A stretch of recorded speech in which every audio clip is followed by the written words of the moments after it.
আমি আকাশ শহরের বিশ্ববিদ্যালয়ে পড়ার জন্য এসেছি। প্রত্যেকদিন বাড়ি থেকে যাতায়াত করা খুবই মুশকিলের, তাই কম খরচের মধ্যে অনেক দিন ধরেই একটা মেস খুঁজছি। আমার ইচ্ছে মেসে থেকে কলেজ করব আর তার সাথে পার্ট টাইম কিছু কাজ করব। আজ রবিবার, কলেজ ছুটির দিন। আজও সেই মতন বেরিয়েছিলাম একটা মেস বাড়ির সন্ধানে। শহর থেকে দূরে রাস্তার ধারে একটা চায়ের দোকানে এসে বসেছিলাম চা খেতে।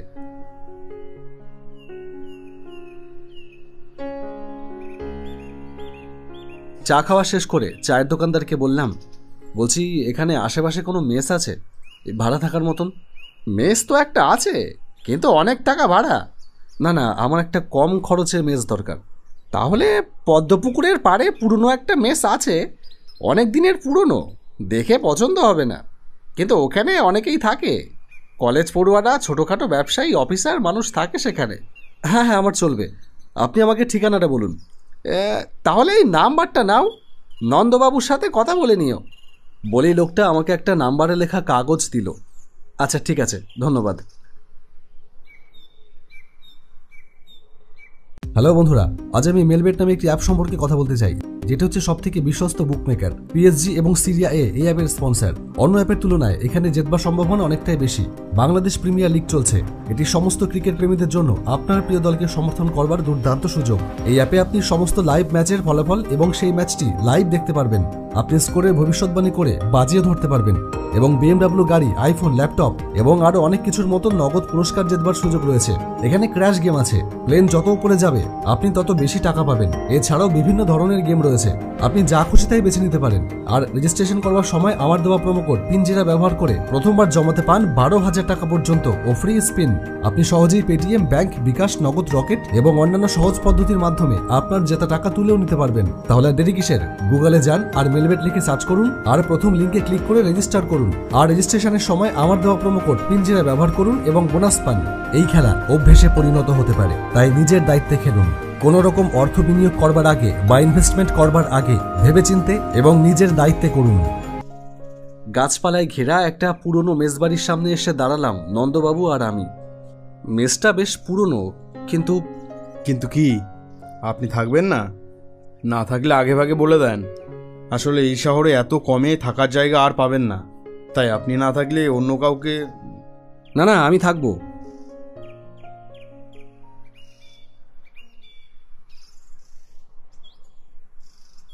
মেসের প্রত্যেকটা রুমে দুজন করে থাকে। আমার রুমমেটের সাথে গল্প করছিলাম। নিচে কিছু একটা গন্ডগোলের আওয়াজ শুনে আমরা দুজনেই নিচে গেলাম।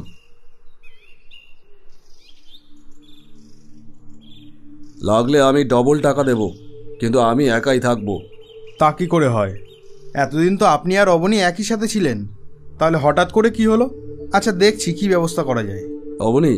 অবনী তুমি ভাই আমাকে ভুল বুঝো না। ব্যাপারটা কি হচ্ছে কুশল? আসলে রামবাবুর স্ত্রী মারা গেছিল, 15 দিন কাটিয়ে বাড়ি এসেছেন, তাই হয়তো একটু। এই মেসে অনেকেই থাকে। রামবাবুর বয়স 60-এর কাছাকাছি। বয়স্ক মানুষ, পেশায় কুহক ডাক্তার। কয়েকদিন বেশ ভালোই চলেছে। একদিন পার্ট টাইম কাজ শেষ করে অনেক রাত হয়ে গিয়েছিল মেসে ফিরতে। সেদিন মেসে ঢুকতে যাব, হঠাৎ নিচে রামবাবুর ঘর থেকে একটা মহিলার কণ্ঠ শুনতে পেলাম। ঘরের ভেতরে কে? এখানে মহিলা এলো কি করে? তাহলে কি রামবাবু ভেতরে আছেন? এমন সময় দোতলা থেকে কুশল আমাকে ডাকলো। এ আকাশ, তাড়াতাড়ি আয়, বড্ড খিদে পেয়েছে। এখন আর রামবাবুর সাথে গল্প জুড়ে দিস না, আয় আয়। হ্যাঁ আসছি। সকালবেলা ঘুম থেকে উঠেই আমি আবার রামবাবুর রুমে যাই। আরে আকাশ, এসো এসো। রামবাবু, আপনার রুমে কি কালকে কেউ এসেছিল? রামবাবু এক মনে পেপার পড়তে পড়তে বললেন। কেন বলো তো, কে আসবে আমার রুমে? না মানে, আমি আপনার রুম থেকে কালকে রাতে একজন মহিলার কণ্ঠস্বর শুনতে পেয়েছি। রামবাবু এবার অনেকটা ইতস্তত বোধ করলেন। আরে যা শুনেছ সব ভুল শুনেছ। তারপরেই হন্তর্দন্ত হয়ে বেরিয়ে গেলেন। আমি বুঝতে পারলাম যে রামবাবু কথাটা এড়িয়ে যাচ্ছে। মানুষটার 60 বছরের ওপরে বয়স। একটা মানুষের সম্পর্কে কাউকে কিছু বলবার আগে আমাকে পুরো ব্যাপারটা ভালো করে জানতে হবে। তাই আমি অপেক্ষা করতে থাকলাম। এর বেশ কয়েকদিন পর আবারও হঠাৎই রামবাবুর ঘর থেকে আমি একটা হাসির শব্দ শুনতে পাই। দূর, তুমিও না, শুধুমাত্র আমি পেশেন্টের কথা বলছি, আর তুমি কি না, আমার কি ওই জানলার ফাঁক দিয়ে উকি মেরে দেখা উচিত হবে? আমি জানলার ফাঁক দিয়ে উকি মেরে দেখলাম, কিন্তু ঘরের ভেতরে কেউ নেই। রামবাবু একটা জায়গায় বসে আছে একা, আর হেসে হেসে কার সাথে যেন কথা বলছে। বিপরীত দিকে কেউ আছে কিনা বোঝা যাচ্ছে না, হয়তো আছে, আড়াল করে রেখেছে। হঠাৎ করে নন্দবাবুর ডাকে আমার হুঁশ ফিরল। আরে আকাশ, তুমি এখানে দাঁড়িয়ে আছো কেন? এ কি আকাশ, তুমি এখানে? তুমি এখানে কি করছো?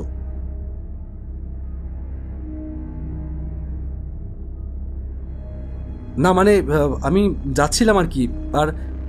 আর কি, আমি অপ্রস্তুতে পড়ে যাই, আর সেখান থেকে দ্রুত রুমে চলে যাই। পরের দিন সকালে রামবাবু আমার রুমে আসে। ভেতরে আসতে পারি? হ্যাঁ, আসুন। আমার রুমের বাইরে দাঁড়িয়ে কালকে রাতে কি করছিলে? কি দেখার চেষ্টা করছিলে? না আসলে আমি একটা মহিলার আওয়াজ শুনতে পেয়েছিলাম, তাই। দেখো, আমি কোনো অন্যায় করিনি। ওটা আমার স্ত্রী। উনি প্রত্যেক দিন রাতে আমার কাছে আসেন আমার সাথে কথা বলার জন্য। তুমি আমার কাছ থেকে ওইটুকু কেড়ে নিও না। ও খুব বিরক্ত হয়েছে কালকের ব্যাপারে। স্বামী স্ত্রী কথা বললে রুমের ভেতরে উকি মেরে দেখতে নেই, কথাটা মাথায় রেখো। রামবাবুর কি মাথা খারাপ হয়েছে, নাকি নিজের অন্যায় ঢাকতেই এই কথা বলছে? রামবাবু এই বলেই বেরিয়ে চলে গেলেন। রামবাবুর কথা আমার এতটুকুও বিশ্বাস হয়নি। আমি বুঝতে পেরেছিলাম উনি ওনার অন্যায়কে গোপন করবার চেষ্টা করছেন।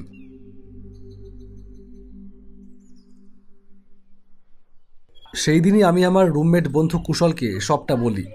আমিও কয়েকবার মহিলা কণ্ঠ শুনেছি, কিন্তু আমি ভেবেছি হয়তো টেপ রেকর্ডারে গান বাজছে, বুঝতে পারিনি। তবে আমি শুনেছিলাম রামবাবুর স্ত্রী ভালো গান গাইতে পারে। কি মনে হয় এই যুগে দাঁড়িয়ে মরে যাওয়া ব্যক্তি কখনো এসে তার স্বামীকে গান শোনাতে পারে? যত সব বোকা বোকা কথা। তাহলে ব্যাপারটা ভালোভাবে দেখতে হবে। সেই দিন রাতের বেলায় আমরা চুপি চুপি রামবাবুর ঘরের বাইরে যাই আর দাঁড়িয়ে থাকি। হঠাৎ ভেতর থেকে একটা মহিলা কণ্ঠ বলে, শোনো, তুমি এবার এই মেসটা পাল্টাও। এই মেসে আর থেকো না গো। এই মেসের ছেলেরা আমাদের কথা বলতে দেবে না। রুমের বাইরে আকাশ আর কুশল দাঁড়িয়ে আছে, আমাদের হাতে নাতে ধরবে বলে। বাইরে দাঁড়িয়ে আমাদের শরীরের ওপর দিয়ে হিমশীতল স্রোত বয়ে যাচ্ছে। আমরা যে বাইরে দাঁড়িয়ে আছি সেটা কেউ জানতে পারল কি করে? ভেতর থেকে রামবাবু তখন বলে ওঠে, কুশল, আকাশ, তোমরা ভেতরে এসো। আমরা রামবাবুর ডাকে রুমের ভেতরে প্রবেশ করি। আমার বারণ করা সত্ত্বেও তোমরা আমার রুমের বাইরে এসেছো আর আড়ি পেতে দাঁড়িয়ে আছো। হ্যাঁ, রামবাবুর কথা আমাদের মাথার ওপর দিয়ে যাচ্ছে। আমরা রুমের ভেতরে মহিলাটিকে খুঁজে বেড়াচ্ছি। হঠাৎ বাতাসে ভেসে আসে একটা ভারী গলার মহিলা কণ্ঠ। তোমরা আমাকে খুঁজে বেড়াচ্ছ তো? আমাকে তোমরা দেখতে পাবে না, দেখতে পাওয়া উচিতও নয়। আমি তো এই জগতের কেউ নই, তবে আমি রামকে খুব ভালোবাসি। রামকে ছাড়া আমি এক মুহূর্তও থাকতে পারি না, তাই তো আমি রামের কাছে আসি। তোমাদের কোনো আপত্তি আছে? আমি আমার স্বামীর কাছে আসবো, তাতে নিশ্চয়ই তোমাদের কোনো আপত্তি থাকতে পারে না। বাতাসে ভেসে আসা ওই কণ্ঠটা শুনে ততক্ষণে আমাদের চোখ বড় বড় হয়ে গেছে। হঠাৎ দেখলাম রুমের এক পাশে একটা ছায়ামূর্তি আস্তে আস্তে মানুষের রূপ নিচ্ছে। একটা মহিলা, মাথা ভর্তি সিঁদুর, চোখ দুটো অসম্ভব রকমের সাদা। তোমাদের সন্দেহ দূর হয়েছে? রামের ঘরে অন্য কোনো নারী নয়। আমি আসি প্রত্যেক দিন রাতের বেলা ওর সাথে সময় কাটাতে। আমার স্ত্রী যেদিন মারা যায়, ওকে পুড়িয়ে আসার পরেই ঘরে বসে ওর কথা মনে করছিলাম। সেই দিনই আমি ওকে দেখতে পাই। আমি প্রথমটা ভেবেছিলাম এটা হয়তো আমার মনের ভুল বা কোনো কারণে হ্যালুসিনেশন করছি। তারপর প্রত্যেক দিন ও আমার সাথে গল্প করতে আসে। আস্তে আস্তে বুঝতে পারলাম এটা আমার মনের ভুল নয়, আমাকে সঙ্গ দেওয়ার জন্যই আমার কাছে আসে ও। আসলে আমাদের তো কোনো সন্তান নেই, আমার একাকিত্ব দূর করবার জন্য রোজ আসে ও। তাই আমি অবনী বাবুকে এই রুমে থাকতে দিতে চাইনি। এবার তোমাদের জ্বালায় দেখছি আমাকে আমার এই মেসটাই পাল্টাতে হবে। আমাদের গোপন খবর সকলে জেনে যাবে, এটা আমি কখনো চাইবো না। এই ব্যাপারটা 4 জায়গায় ছড়িয়ে পড়লে ব্যাপারটা খারাপ হবে, হয়তো আমি আর রামের কাছে আসতে পারবো না। আমি এক পলক সেই মহিলার দিকে আর একবার রামবাবুর দিকে তাকালাম। কি হচ্ছে কি দেখছি, তখন সব যেন মাথার ওপর দিয়ে যাচ্ছে, মাথাটা গুলিয়ে যাচ্ছে কেমন। তারপর বললাম, এ বাবা, না না, ছি ছি ছি, আপনি মেস পাল্টাতে যাবেন কেন? আপনি এখানেই থাকুন, আমরা কাউকে কিছু বলবো না। একবার দুবার আমিও শুনেছি আপনার ঘরের থেকে গানের গলা। ভেবেছিলাম আপনি বুঝি রেডিওতে বা টেপ রেকর্ডারে গান শুনছেন। ও খুব ভালো গান গায়। আমরা আজকে আসি, আপনাদের কিছুটা সময় নষ্ট করলাম। আকাশ, চল আমরা যাই। চলে যাওয়ার আগে আমি একটা কথা না বলে পারলাম না। রামবাবু, একটা জিনিস, আসলে আপনারা খুব জোরে জোরে কথা বলেন, বাইরে থেকে শোনা যায়, তাই আমরা বুঝতে পেরেছিলাম। আসলে একটু আস্তে আস্তে কথা বললে আশা করি এই অসুবিধাটা হবে না। আমার এই কথা শুনে রামবাবুর মুখে হাসি ফুটে উঠল। দেখলাম সেই মহিলা আস্তে আস্তে বাতাসে মিলিয়ে গেল।